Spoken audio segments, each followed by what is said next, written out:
The border battle is heating up tonight. The Justice Department plans on taking legal action against Texas over a floating barrier wall. They claim the buoy system used to stop illegal migrants from crossing the Rio Grande violates federal law, raises humanitarian concerns, and presents serious risks to public safety and the environment. And this is all part of Operation Lone Star, a security initiative that's put the Virginia National Guard on the front line.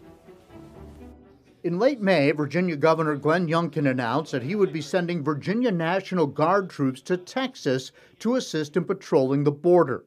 And Texas has taken on the lion's share of the responsibility in order to secure the border. And I believe that we have a role to play, and that's why I very carefully have made this decision in order to support the work being done in Texas, because Virginians have a lot of risk here too. Youngkin has been steadfast in his assertion that drugs like fentanyl and people who are victims of human trafficking are winding up in Virginia, and that the Commonwealth has a responsibility to help. This is going to be an estimated cost of about $3 million. Can you justify that expense? 5 Virginians die every day from fentanyl overdoses. It's just not something that is even worth comparing.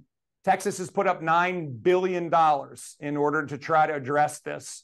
And for us to send troop support and to do it in an extremely professional manner with great leadership, I think is what Virginia should be doing. And it's what 14 other states are doing as well.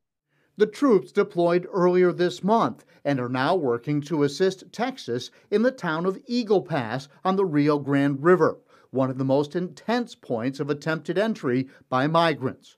Texas Governor Greg Abbott's attempt to shut down the border, dubbed Operation Lone Star, has been controversial because of the miles of concertina wire now blocking passage into the state along the river. In addition, a new tactic, massive buoys floating in the middle of the river to further deter passage. And we'll be looking at all of those things coming up on Monday night at 5 o'clock. I will be live in Eagle Pass, Texas, where we will be embedded with Virginia troops in order to report back to you everything that's going on at the border.